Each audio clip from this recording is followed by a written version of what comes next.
असरफी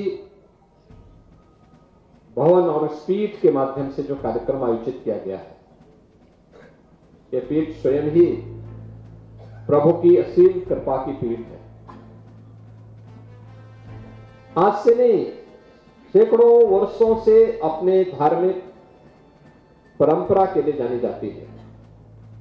श्री राम जन्मभूमि आंदोलन के दौरान पूरे श्रद्धा और समर्पण भाव के साथ इन धार्मिक पीठों ने इस पूरे आंदोलन को यज्ञ मान करके उसे सफलता की नई ऊंचाई तक पहुंचाने का काम किया और आज परिणाम हम सबके सामने है। याद करिए उन दो तिथियों को जब 5 अगस्त 2020 को प्रधानमंत्री मोदी जी के करकमलों से 500 वर्षों की दास्ता के कालखंड की उस कलंक को समाप्त करने के बाद अयोध्या में राम जन्मभूमि पर प्रभु राम के भव्य मंदिर के कार्यक्रम का शुभारंभ हुआ और 22 जनवरी 2024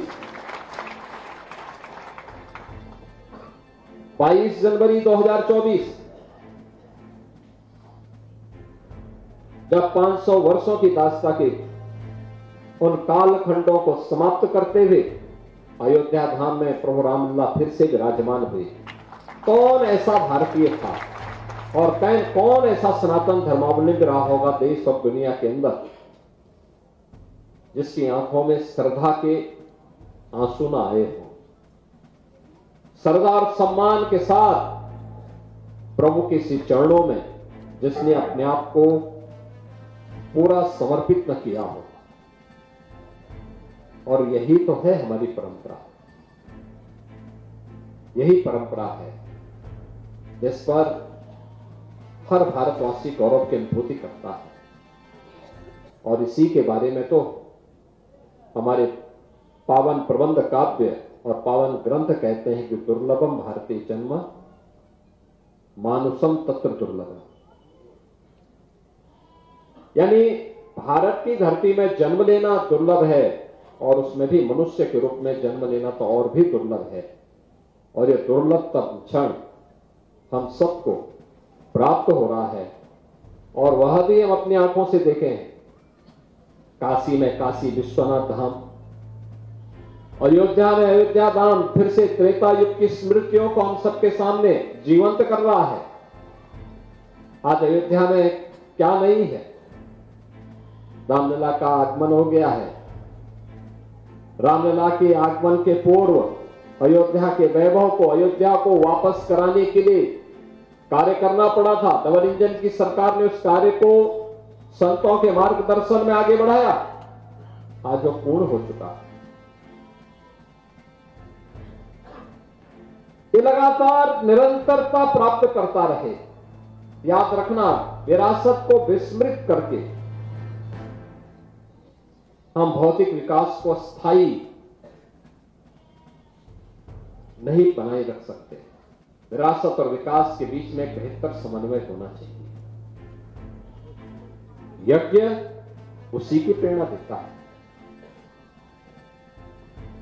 यानी यज्ञों के पीछे का भाव ही यही है कि उसका एक पक्ष है सांसारिक उत्कर्ष का और दूसरा पक्ष है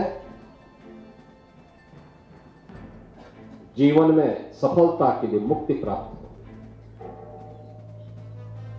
सांसारिक उत्कर्ष विरासत को बनाए रख करके भारत की परंपरा अपने इष्ट देवों से, भारत के पावन धर्मस्थलों से, मान बिंदुओं से जो हमारे आदर्श हैं, हमारी प्रेरणा है, उनसे प्रेरित होकर के निरंतरता प्राप्त कर सके।